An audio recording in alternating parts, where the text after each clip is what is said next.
Bem-vindos a mais um episódio do Frequência Jurídica, um podcast concebido e elaborado pelos discentes Ângela Almeida, Angélica Alves, Arthur Aguiar, Elizabeth Chaves, Letícia Lourenço, Railane Gomes e Renata Coelho, do terceiro período do curso de Direito da Universidade do Estado de Minas Gerais, Unidade Guanhães. Este projeto faz parte das atividades de extensão da disciplina de Psicologia Jurídica sob a coordenação do professor Jonathan Barbosa Silva. Eu sou Renata Coelho e conduzirei este bate-papo fundamental. No episódio de hoje, vamos mergulhar em um dos temas mais complexos e dolorosos do direito de família e da psicologia: a alienação parental e as graves implicações das falsas memórias e denúncias. E para entender o que acontece quando a razão jurídica colide com um turbilhão das emoções humanas, recebemos hoje a doutora Ana Maria Salles, psicóloga especialista na área. Seja muito bem-vinda, doutora Ana Maria. Ana Maria é casada, mãe de 2 filhos, é psicóloga há mais de 25 anos de experiência nas áreas clínicas, organizacional e educacional, atuando no desenvolvimento humano, saúde mental e gestão de pessoas. Graduada em psicologia pelo Centro Universitário Newton Paiva e em gestão de cooperativas pela Uni Horizontes, possui pós-graduação em educação pela Rede Pitágoras e em gestão de estratégica de pessoas pela Universidade Católica Dom Bosco, além de especialização em psicologia organizacional e do trabalho pelo Conselho Federal de Psicologia. Oferece atendimento psicológico a adolescentes, adultos, idosos, casais e crianças, com experiência consolidada no Centro de Intervenção Provisória, junto a jovens em medidas cautelares. Também atua como professora, palestrante e consultora em gestão de pessoas e recursos humanos, abordando temas como saúde mental, trabalho e relacionamento. Que currículo bacana, hein? Teremos um bom bate-papo aqui hoje no nosso canal. Para começarmos a nossa conversa, na literatura de José Osmir Fiorelli sobre a psicologia jurídica, há uma premissa clara: o ser humano não funciona como uma máquina puramente lógica. O medo, a raiva e as mágoas alteram profundamente a nossa percepção dos fatos. Quando o afeto entre um casal desmorona, o rompimento conjugal doloroso às vezes gera o que a lei chama de atos de alienação parental, onde um dos genitores tenta reescrever a história na cabeça do filho, pintando o outro como perigoso ou ausente. A nossa legislação, no artigo 2º da Lei 12.318, define o ato de alienação parental como a interferência na formação psicológica da criança ou do adolescente, promovida por um dos genitores, avós ou quem os tenha sob autoridade, o que repudie o outro genitor ou que cause prejuízo ao estabelecimento ou à manutenção de vínculos. Diante disso, doutora Ana Maria, nossa primeira dúvida é: como funciona esse processo na cabecinha de uma criança? Como um sutil comentário diário como, o seu pai não liga para você ou sua mãe nos abandonou, deixa de ser uma fala externa e passa a ser uma verdade absoluta para o menor? Renata, primeiramente, muito obrigada, pelo convite. Eu estou muito feliz, com essa oportunidade de participar dessa conversa, que é tão relevante, tão necessária. E eu já queria, deixar aqui um convite para reflexão. Certamente, pessoas que vão nos ouvir estão passando por essa situação, estão vivendo isso. E eu gostaria de tratar todas essas situações como travessias, São travessias que muitas vezes precisam de ajuda. E as consequências delas, elas ecoam aí pela vida. E a gente vai falar de temas aí que não são só profundos, mas são delicados e presentes na sociedade o tempo todo, Diante da sua pergunta, como que fica a cabecinha, eu queria que a gente já começasse dizendo que é a consequência mais grave do rompimento do casal, né? Toda vez que isso acontece, né, aquelas figuras de referência que são os pais, elas vão criar na criança uma dúvida. Como que essa referência vai se transformar na imagem que eu vou poder reproduzir? Então a gente tem aí uma série de riscos, né? E o primeiro é esse repertório emocional que vai sendo cultivado a partir do que vai sendo escutado, né? Quando essas questões são ditas por aquelas pessoas que até então são admiradas pelo filho, né? Então é muito difícil você acreditar que essa fala não vai gerar, né, consequências e que faz com que haja uma possibilidade aí de, pela repetição, pela intensidade, pela frequência, ela vai se tornar uma crença incorporada, né? A criança vai acreditar naquilo que ela escuta. E o que a gente tem, né? A gente tem uma influência que ela aparece no discurso e esse discurso vai mudar de o meu pai falou tal coisa da minha mãe, ela muda com o tempo para a minha mãe é assim. A minha mãe falou tal coisa do meu pai, vai se transformar em o meu pai é assim. Então, isso, né, vai trazendo para a criança várias consequências que vão começar com essa identificação no discurso. Então, quando você me pergunta, né, como que essa fala deixa de ser externa e passa a ser, né, uma verdade absoluta, nós vamos hoje, durante essa conversa, entender que o vínculo afetivo, ele precisa de manutenção, né? O vínculo afetivo precisa de acompanhamento, precisa de atenção, de cuidado. E à medida que ele vai sendo feito por um genitor contra o outro, essa criança, ela tem que tomar uma decisão. Ela tem que fazer escolhas para as quais ela não tem repertório. Ela não tem ainda, né, nem mesmo a maturidade cognitiva para ela entender como que até um tempo esse casal, né, esse par existia ali com responsabilidades compartilhadas. A gente sabe que muitas vezes, né, como que estava acontecendo, não era da forma propícia, mas ainda assim tinha um equilíbrio e de repente ela se vê na obrigação de fazer uma escolha. E aí, essa escolha, né, vai considerar, o mais importante que a gente vai considerar neste processo chamado, né, da alienação parental, é que a criança começa a se sentir em risco. Como que eu defendo alguém que está sendo acusado por quem cuida de mim? Como que eu defendo alguém que está sendo colocado como um vilão por alguém a quem eu tenho afeto? Então, é um processo extremamente doloroso para ela e que ela não tem repertório para tomar essa decisão. É assustador ver como que essa linha é tênue, né? E que para que a gente possa assim, entender a gravidade desse cenário, eu tenho uma outra pergunta. O que diferencia juridicamente e psicologicamente uma briga comum ou os ressentimentos naturais de uma separação da instalação da síndrome da alienação parental? Renata, isso é tão delicado, né? E a gente precisa aqui neste momento trazer isso de uma forma bem para a realidade, porque a gente precisa entender o que o senso comum diz, mas que na hora do litígio é muito difícil das pessoas entenderem que uma coisa é o conflito conjugal, o rompimento do laço afetivo do casal, e outra coisa é o exercício da parentalidade. E onde que isso se agrava de uma forma assim, muito dolorosa, muito sofrida, porque a criança, quando ela chega neste ponto de ser submetida, ela já se tornou objeto. Ela perdeu a condição de sujeito.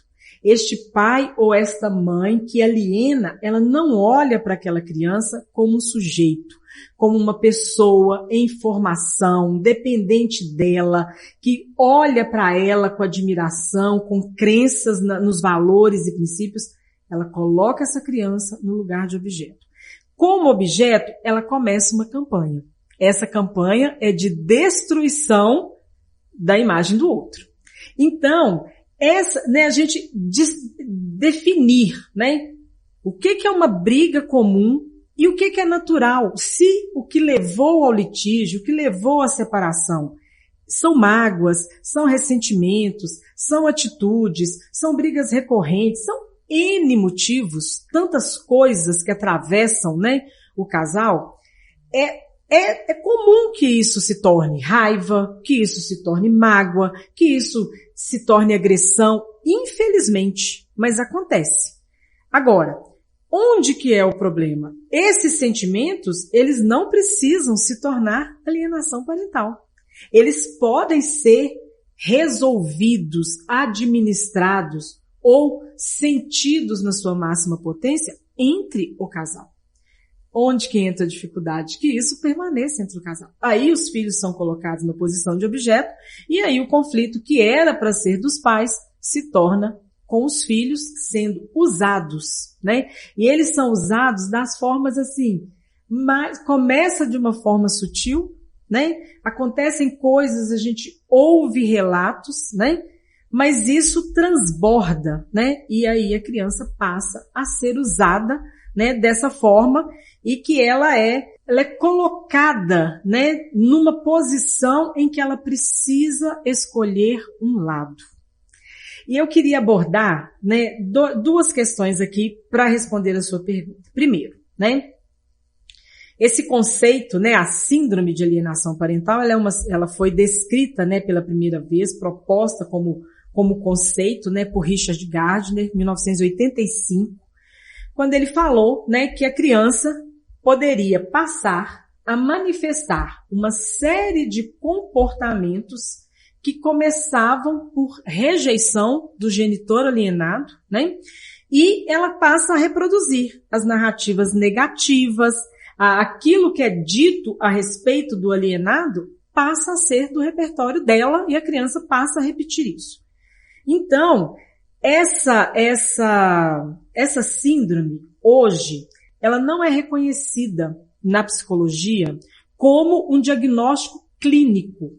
O DSM, né, que é o Manual Diagnóstico e Estatístico de Transtornos Mentais, a última versão, que é o DSM-5, ele não traz uma descrição, assim como ele traz de outros transtornos. Mas ele traz várias situações onde o psicólogo precisa fazer o chamado diagnóstico diferencial, onde ele vai observar manifestações e sintomas de situações diferentes. Por quê? Porque é muito profundo, é muito difícil você conseguir dizer assim, olha, esta criança e este comportamento é um comportamento em função da síndrome. Ele precisa ter um diagnóstico diferencial, um acompanhamento muito rigoroso, né? E aí, o que acontece, né? Há uma análise, primeiro, dos comportamentos alienadores. E isso é uma coisa que eu gostaria de deixar muito claro para quem está nos ouvindo, que não existe tratar somente a criança. As pessoas, os adultos envolvidos, eles precisam de tratamento, eles precisam de acompanhamento e, do ponto de vista jurídico, né, a gente vai precisar que eles passem por uma avaliação dos comportamentos alienadores, que são muito difíceis de aceitar. Por quê? Porque há uma justificativa, né? Ele me traiu, ela me abandonou, ela não cuidava das coisas. As justificativas são gigantescas. Então, para essa pessoa entender que por mais que ache justa a campanha alienadora, não se trata de si mesmo, mas das consequências no filho, ele precisa de tratamento também. Ele precisa entender que isso também é um comportamento que precisa de tratamento, né? Então, como você citou, né, lá no início, né, a lei 12.318, né, ela vai detectar, ela vai legislar que, uma vez detectado o comportamento que é avaliado no genitor alienador, este comportamento precisa de intervenção, não só psicológica, mas jurídica, quando você tem uma disputa de guarda, né, quando você tem, às vezes, né, como eu já tive oportunidade de participar de visitas mediadas, né, que é uma das situações mais tristes que você pode enfrentar na sua vida, é você ver uma relação emocional se tornar formal. Formal por conta de uma doença instalada, de um transtorno instalado, onde o vínculo de confiança é quebrado de uma forma muito dolorosa. Então, o campo jurídico, ele vai entrar porque você precisa ter alguém que assegure a segurança dessa criança. Que diga a ela assim, nós precisamos reconectar, porque a alienação parental, ela desconecta. E é uma campanha.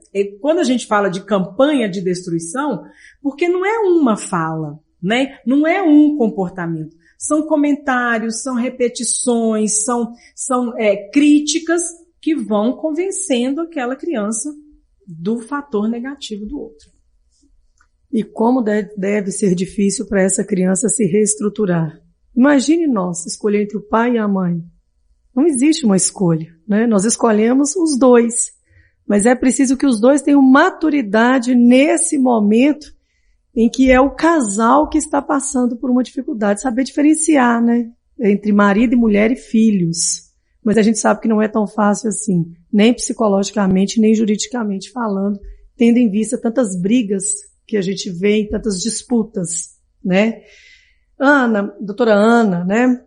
E dentro, né, desses mecanismos psicológicos frequentes que esses geritores usam para reprogramar o afeto do filho, e eles tentam minar a figura do outro, o que essa criança, assim, ela tende a mostrar de reflexo no hoje, para o agora, para os pais, para a gente começar a compreender onde que começa que um pai está ali, ou a mãe, né, minando o outro, para trazer para si essa criança. Quais são as primeiras características dessa criança, para a gente observar? Tá. Olha, Renata, nós vamos começar pensando em 2 critérios. Primeiro, a intenção.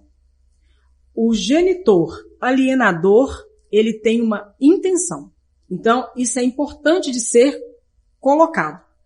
Não só do ponto de vista psicológico, mas do ponto de vista jurídico. É importante que se detecte a intenção. Não é uma fala, não é uma briga, não é uma fala impensada. Xinguei o ex, ou xinguei a ex e meu filho viu. Isso é um acidente, não é isso, né? Como eu disse e insisti, é uma campanha.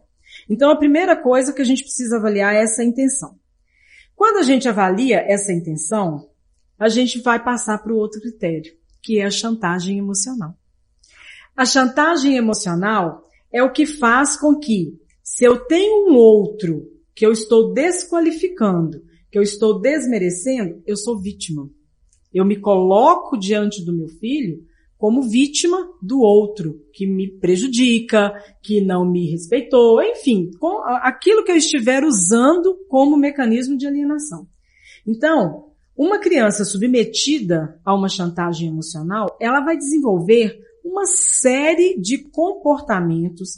Esses comportamentos são observados na clínica, no acompanhamento, mas eles são observados na escola, eles são observados em outras instituições que a criança frequenta, às vezes vai numa escolinha de futebol, às vezes vai numa aula de inglês, às vezes é uma aula de arte, enfim, né, os lugares que ela frequenta. E ela vai demonstrar um conflito. Esse conflito é o que a gente chama de conflito de lealdade. Se você pensar, parece tão óbvio, tão simples, mas às vezes quem está ali dentro do furacão não consegue olhar e perceber assim. Como que até outro dia esse adolescente tinha ali duas pessoas dentro de casa. Ah, mas eles brigavam. Ah, mas a convivência era desagradável. Ah, mas tinha conflito, tinha brigas, tinha agressões. A criança tinha os dois ali dentro. A visão dela é essa. E essa segurança que ela tinha de ter essas duas pessoas ali. De repente, ela precisa escolher. E cada vez que ela ouve falar mal daquela pessoa que até outro dia era uma pessoa de referência para ela entra num conflito de lealdade. Então, um dos primeiros sinais, Renato, são vários, né? A gente vai pensar em todos eles, mas é a mentira. Porque ela mente para proteger. Então, por exemplo, né, eu já acompanhei casos de que a criança vai ficar com o genitor alienado, é o que está sendo alienado, e esse genitor está bem, está feliz, oferece lá para ela um dia agradável, um fim de semana, uma convivência, mas quando ela volta para a casa do alienador, ela mente, ela diz que foi ruim, ela omite as partes desagradáveis, porque ela entra nesse conflito de lealdade. Ela sente que ela precisa ser leal àquela pessoa que tem ali a convivência maior que ela, né, com ela. Ou, às vezes, tem também casos, né, que a gente precisa também colocar aqui, em que o alienador não é o que convive com a criança. O alienador é o que está fora daquela convivência mais próxima ali, ou seja, não é quem tem a guarda, não é quem mora com a criança, mas tem um poder, tem uma influência, tem falas que são extremamente convincentes para essa criança, e essa criança volta para o genitor alienado e ela começa a agir com desconfiança. Esse lugar que eu estou não é seguro, porque quando eu estou em outro lugar, esse lugar é desqualificado. Então, a primeira coisa é essa, ela vai perdendo um pouco dessa visão assim, o que eu posso realmente contar? Como que eu posso realmente ser? Como é que eu posso manifestar os meus afetos se tem alguém me dizendo que o meu afeto não pode ser direcionado?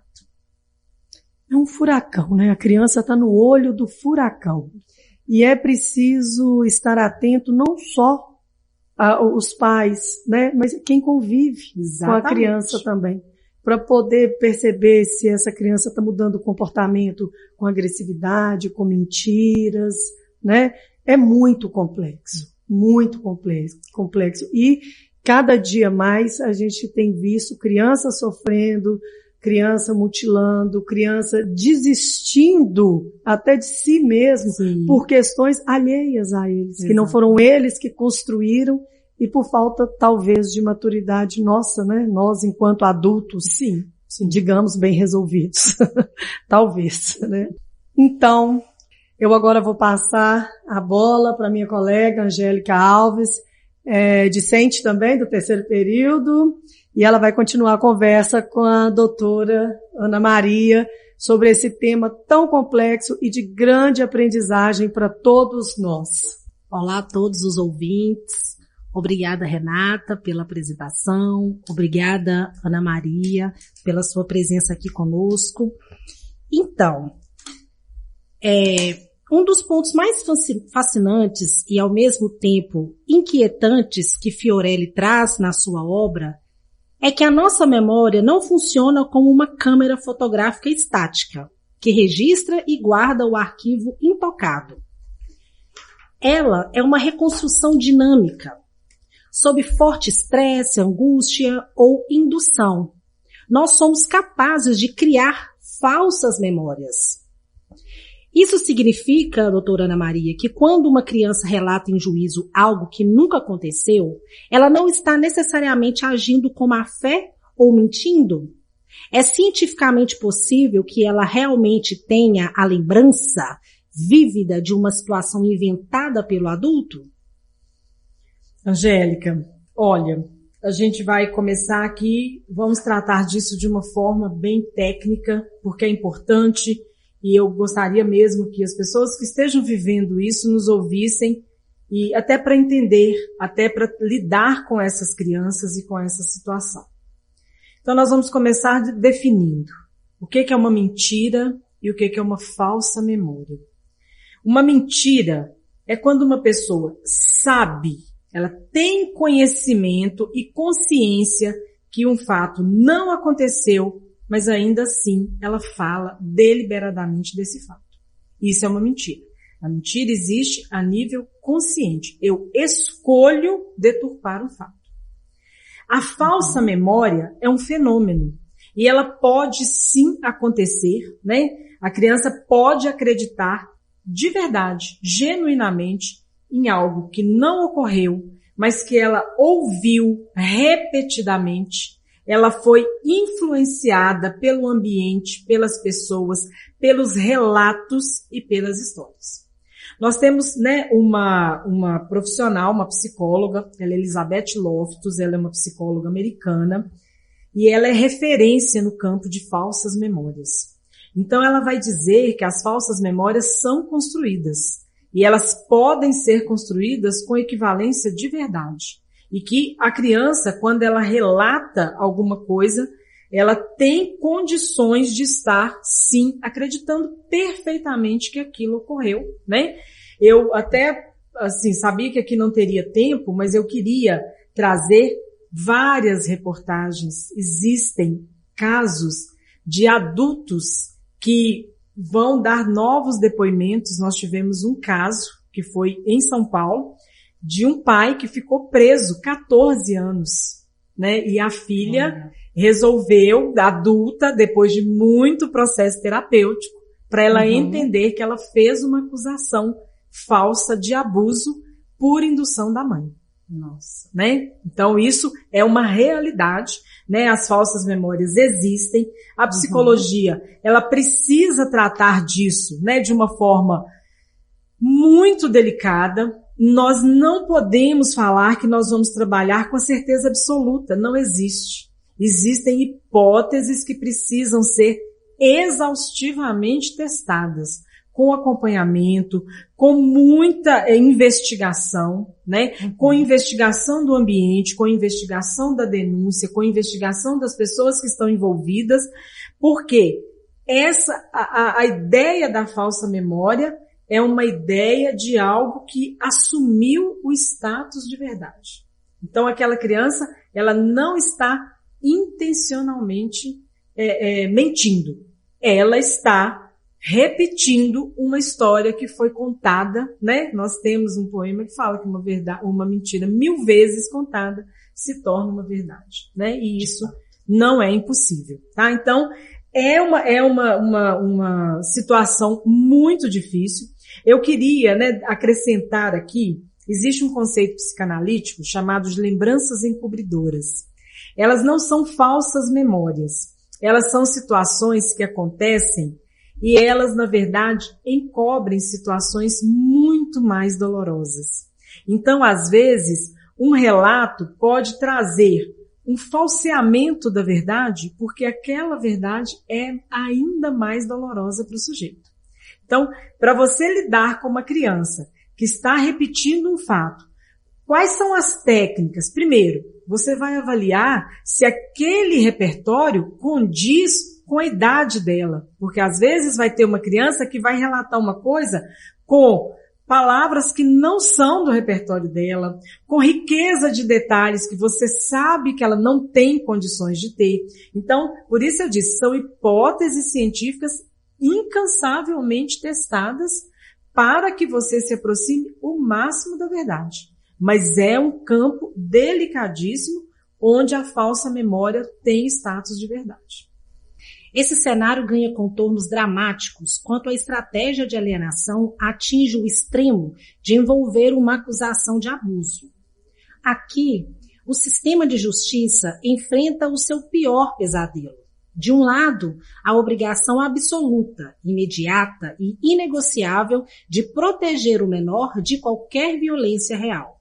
Do outro, o risco devastador de destruir a vida de um genitor inocente e romper o vínculo com o filho por conta de uma falsa alegação.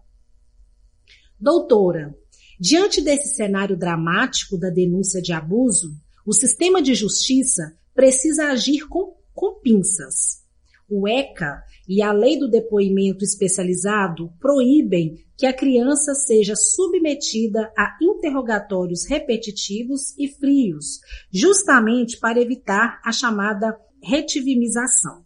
Diante desse cuidado que a lei exige, como a perícia técnica psicológica consegue desmascarar um discurso decorado? Quais são as técnicas e ferramentas que a psicologia forense usa para diferenciar o trauma real de um abuso daquele trauma gerado pela manipulação psicológica do alienador? Muito bem. Vamos começar esclarecendo, né, que nesse caso, o papel da perícia psicológica não é provar ou desprovar, né, a existência e a ocorrência do abuso. Esse é muito difícil, né, para você dizer assim, olha, vai entrar uma perícia, vai ter um acompanhamento e vai bater o martelo, como a justiça faz, né, num campo onde não existem martelos, né, não existe isso.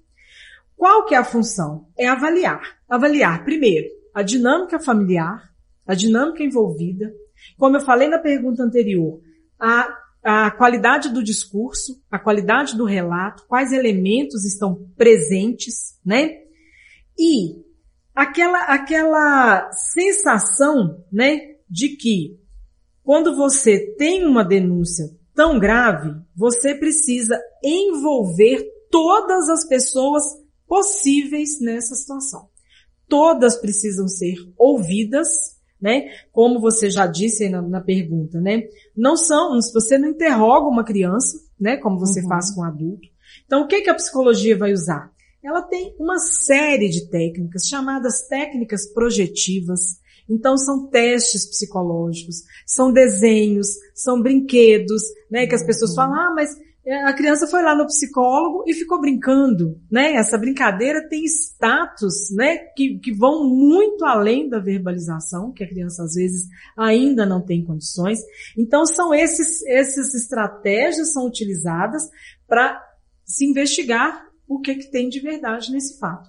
Também vou ser repetitiva. A gente chega a hipóteses, né? Porque diante de uma denúncia, agora, você vai passar por uma série de exames e de testes e de fases de acompanhamento que vão dizer assim, como que a gente chega ao final desse relato, né? A gente chega com hipóteses que confirmem ou hipóteses que, né, desqualifiquem esse relato, mas a validade dele, né, vai sempre ser avaliada em termos de hipóteses, porque não tem como você dizer que se você não tem sinais físicos, né, você vai ter que lidar com aquilo que é a relação emocional. Aí você vai avaliar, tem um discurso decorado, né, tem uma fala que não condiz, tem uma relação, às vezes, né, eu já participei também do que a gente chama de uma observação não participante, onde você vai deixar a criança de forma segura, porque você está vendo pelo vidro, né? Você tem equipes ali, não só de psicólogos, mas de conselho tutelar, de polícia mesmo, daquilo que for necessário, para ver a interação da criança com o genitor acusado, né? Por quê? Porque tem sinais, né? Sinais de retração, sinais de inibição, sinais de rejeição, sinais de desconfiança ou sinais de muito apego. Então, essa observação também faz parte. Como que essa criança reage diante do genitor acusado. Doutora, mesmo quando o processo termina e a verdade aparece, o estrago na mente do menor já aconteceu. Quais são as sequelas emocionais a médio e longo prazo para uma criança que é induzida a acreditar e a verbalizar em juízo que foi abusada por um pai ou por uma mãe que, na verdade, é inocente? Angélica, antes de começar a falar das consequências a médio e longo prazo, eu queria já também falar das consequências e dos sintomas a curto prazo. Até para os pais ficarem atentos, né? Para poderem investigar junto a quem está acompanhando um caso, né? A gente tem, eu vou citar aqui, né? Alguns sintomas, comportamentos que são compatíveis, né? Crianças que ficam hipervigilantes. O que é uma criança hipervigilante? Aquela criança que de repente ela começa a ter problemas de sono, ela começa a ficar agitada, ela começa a ficar faladora, falante demais, né? Isso são sinais de hipervigilância. Reações de medo, insegurança, crianças que dormiam sozinhas, não querem dormir mais, crianças que já estavam, às vezes, numa fase ali de treinamento para ir ao banheiro, já não querem mais fazer sozinhas ou exigem determinada presença.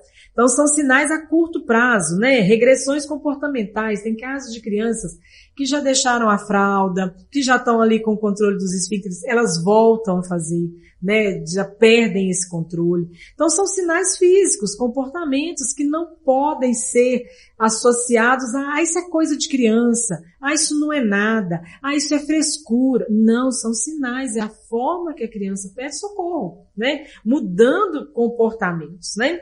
Agora, a gente tem, né, a médio prazo, a gente tem o conflito de identidade, né, onde essa criança vai começar a duvidar de si mesma, a autoestima vai baixar, a autoconfiança, né? O comportamento na escola, a escola é um laboratório, uma observação numa sala de aula, você consegue perceber mudanças, crianças que ficam retraídas, crianças que ficam agressivas, crianças que ficam caladas, crianças que ficam muito agitadas. Você pode me perguntar assim, Ana, mas como é que eu vou saber qual comportamento é o quê? Não é no primeiro momento saber qual comportamento é o quê. É saber, mudou um comportamento. Essa criança mudou o comportamento. O que ela quer sinalizar, né? E nós temos aí também, né, a crise de confiança. Essa criança começa a desconfiar não só do abusador, ou do alienador, ou do alienado, mas de todas as pessoas, né? Então nós temos casos, por exemplo, de crianças que começam a rejeitar toda a família, os avós, os tios, pessoas que eram da convivência, mas estando ligadas àquela situação, passam a ser rejeitadas também. Frequência, lugares, né? Amizades. Então são sinais aí que vão ser tratados. E né, você falou de uma pergunta, as sequelas, né? Se você tiver uma situação em que esse abuso ele foi criado, né? Vamos pensar nesse extremo que infelizmente não é impossível e nem tão incomum. Essa criança vai desenvolver uma culpa crônica. Ela não consegue identificar, mas ela sabe que ela fez uma coisa que ela não deveria ter feito. Ela sabe que ela acusou uma pessoa ou que ela relatou alguma coisa, que aquilo pode estar ali na falsa memória, pode ser um discurso induzido no qual ela passou a acreditar, mas ela tem um inconsciente que está ali, que vai lembrá-la, sabe? E aí você não vai pensar nisso a curto prazo, você vai pensar no adulto, você vai pensar nos relacionamentos que essa pessoa vai desenvolver, como é que vai ser a família que ela vai criar, como é que vai ser a relação dela no trabalho, na sociedade. As consequências são gigantescas, né? Tudo se reflete. Tudo na reflete. Vida adulta, né? Tudo. O tempo todo. Realmente é um desafio imenso também para o profissional que avalia, né, doutora Ana Maria? Sim. Como o psicólogo perito atua na prática para manter a neutralidade técnica e não ser enganado pela narrativa do alienador, que muitas vezes se apresenta no processo como genitor excessivamente protetor e perfeito? Olha, esse é um desafio, né? Um desafio gigante, porque todos nós, seres humanos, vamos pensar do ponto de vista da nossa existência. Nós queremos que as nossas versões sejam consideradas, né? Se eu tenho uma versão de um fato, seja ele qual for, eu quero que a minha versão seja considerada. Então, o alienador, nesse sentido, muitas vezes, o relato dele é sedutor. Ele é a vítima, né? Na visão dele, ele é a vítima. Ele foi prejudicado, ele foi desrespeitado, ele foi uma série de situações que passam pela cabeça dele.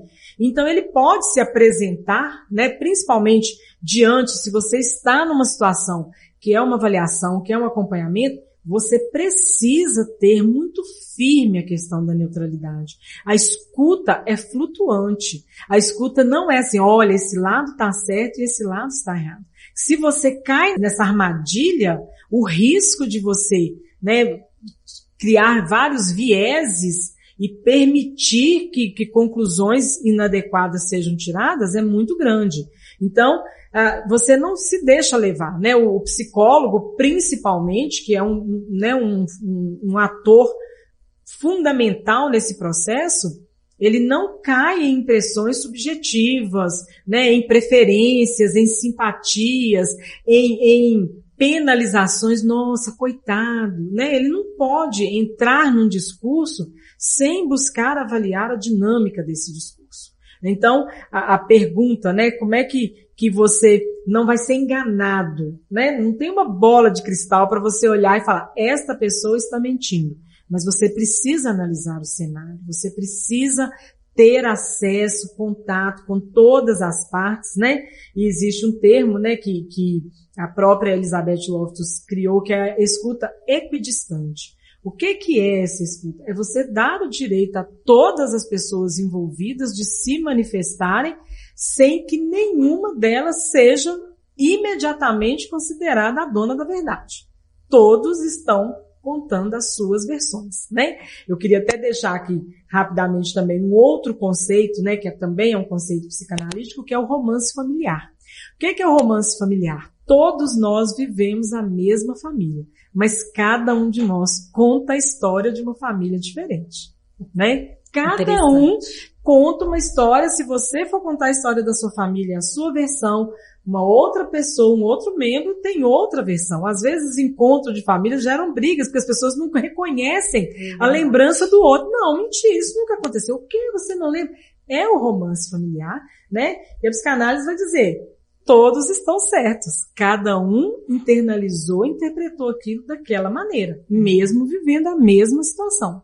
Então você imagina quando você leva isso, a existência desse movimento se leva para um processo de litígio, para uma separação, para um processo de alienação, onde cada um quer ser o dono da verdade, né? Então, o que você precisa, né? Qual que é uma área de atuação? É lembrar, não é você a prioridade nesse momento, não é a mágoa que você tem da pessoa com quem você não está mais, não é essa a prioridade. É a pessoa que depende de você e que está sendo formada, é o ser humano que está sendo formado. Você consegue abrir mão da sua vaidade, da sua mágoa, do seu ressentimento, da sua raiva, do seu desrespeito, de todas essas emoções negativas para priorizar este ser que você ama e precisa ser responsável?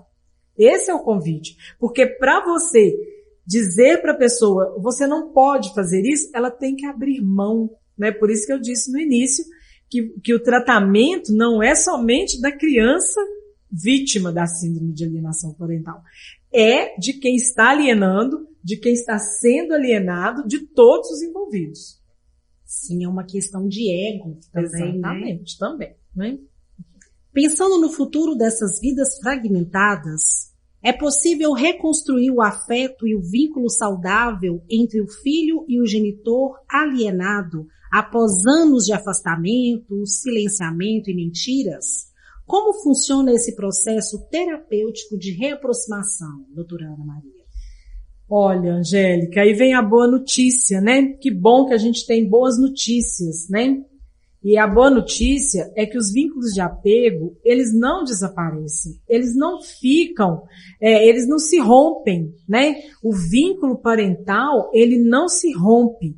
Ele fica estremecido, enfraquecido, ele fica um fio de linha? Fica, mas esse fio de linha dá para ser reconstruído.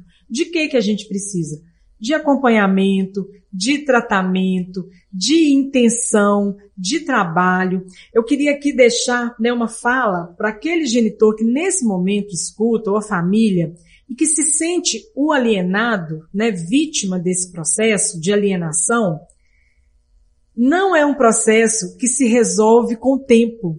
Deixa, quando ele crescer ele vai ver a verdade. Tem muito essa situação. Não deixa.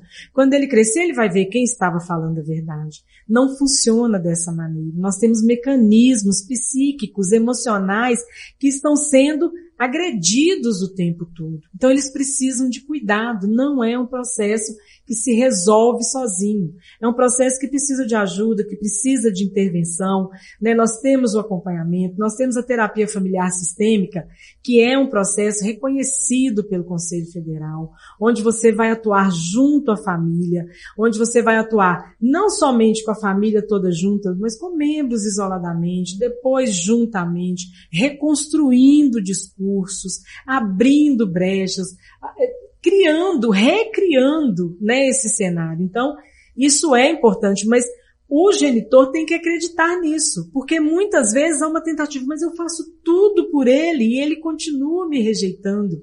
Ah, mas quando ele crescer ele vai ver. Mas não dá tempo, a infância não espera, né? Não espera, então tá bom, eu tenho essa mágoa agora, eu estou acreditando em coisas que não são reais, eu fui levado a acreditar que eu não gosto de pessoas a quem eu amo profundamente, e quando eu crescer isso vai magicamente mudar? Não funciona, precisa de tratamento. Então, eu digo isso a quem estiver vivendo, né, passando por isso, não acredito que passa de forma natural, né?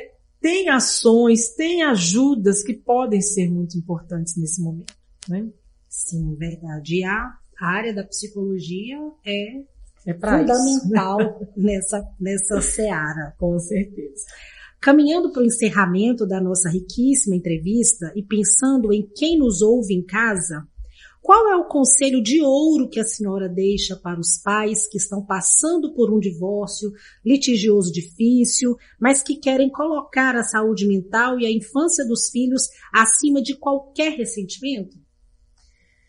Olha, eu vou deixar aqui, né, a frase do senso comum, que as pessoas dizem: pais não se separam dos filhos. Casais se separam, né? Pessoas deixam de ser um casal por conta de N acontecimentos da vida, faz parte da vida. Mas você não se separa do seu filho. E você não pode querer que o outro, o genitor, seja a mãe, seja o pai, se separe do filho. Então, não é fácil, né? Não é fácil fazer essa separação, entender aquela mágoa, aquela raiva como minha e não projetar isso nos filhos. Mas é possível, né? É possível. Então, tem uma pergunta, né? Que cada pai, se fizesse, né? Se ele fizesse essa pergunta a cada palavra, a cada ação, a gente poderia, assim, não eliminar, não vamos sonhar com um cenário perfeito, mas diminuir a alienação parental. Essa fala, ela atende à minha dor ou ela atende à minha responsabilidade com meu filho? Fantástico. Se cada vez, cada ação, um comentário, o filho chega para ficar com o genitor, ele mora com o outro, vem ficar com esse. Ele recebe: nossa, mas sua mãe deixou você vir assim? Parece tão banal, parece tanta bobagem, mas naquele momento, aquela criança se sente inadequada e pensa: eu estou sendo cuidado por uma pessoa inadequada. Então, é muito banalizado, né? E a pergunta é: eu faço isso para atender a minha dor, para responder às minhas mágoas e ressentimentos, ou eu estou preocupado com o equilíbrio e a saúde mental e emocional do meu filho? Então, essa é uma pergunta, né? E o que eu posso dizer, né? Que a história, né, da criança, ela tem uma frase, né, que eu gosto muito, que é da Lia Luft. Eu tenho um amor pela Lia Luft. É uma escritora gaúcha e ela tem um livro que chama Perdas e Ganhos. E ela tem uma frase maravilhosa que diz assim: a infância é um chão que a gente pisa a vida toda. Essa metáfora, ela é da gente ter uma seriedade, uma responsabilidade com a criança, com o adolescente, de saber assim, o que eu estou mostrando para ele agora vai determinar o adulto, vai determinar a sociedade, né? O que vai ser a nossa sociedade se eu estou ensinando situações negativas e respostas negativas? Então, a ideia, né, o que eu posso deixar, não sei se é um conselho de ouro, né, mas é uma recomendação, né? Olhe para o seu filho e não pense que ele tem todo o tempo do mundo. Ele não tem tempo para se curar. Ele está adoecendo de uma forma que talvez você não vai conseguir curar. Então, se você puder não gerar nele mais adoecimento, né, você já está contribuindo com ele. Se você puder canalizar as suas emoções negativas para outros adultos que possam administrá-las junto com você, você já está ajudando o seu filho. Não é fácil passar por um processo de separação, não é fácil passar por um processo de litígio, mas é necessário preservar os filhos, né? Os filhos só precisam ser preservados. Que conversa fantástica e esclarecedora, doutora Ana Maria. Agradecemos imensamente pela generosidade em disponibilizar tempo para compartilhar tanto conhecimento conosco no Frequência Jurídica na sua 2ª temporada. E eu aqui ouvindo o bate-papo de vocês duas, atenta, não só como aluna da UENG, mas também como servidora pública de escola, e várias coisas passando na minha cabeça. Como que nós, adultos, precisamos nos melhorar, tirar o nosso eu, a nossa vontade, a minha verdade, aquilo que eu acredito, porque vai me beneficiar, e tentar ver o outro com um olhar de caridade, de amor, de respeito. Sim, né? Sim.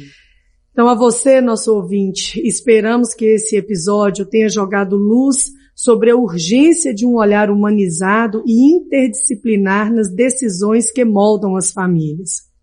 Como bem nos lembra o espírito protetivo do ECA, a criança e o adolescente devem ser tratados com prioridade absoluta e proteção integral. Como aprendemos hoje, a criança não pode ser usada como uma arma de guerra, e a responsabilidade da parentalidade deve ser sempre maior do que a mágoa do divórcio. Se você conhece alguém que está passando por um processo de separação ou disputa de guarda, não deixe de compartilhar este episódio. Espalhar informação técnica de qualidade salva a infância de muitas crianças. O Frequência Jurídica fica por aqui. Nos vemos no próximo episódio com mais debates essenciais na fronteira entre a mente e a lei. Até lá!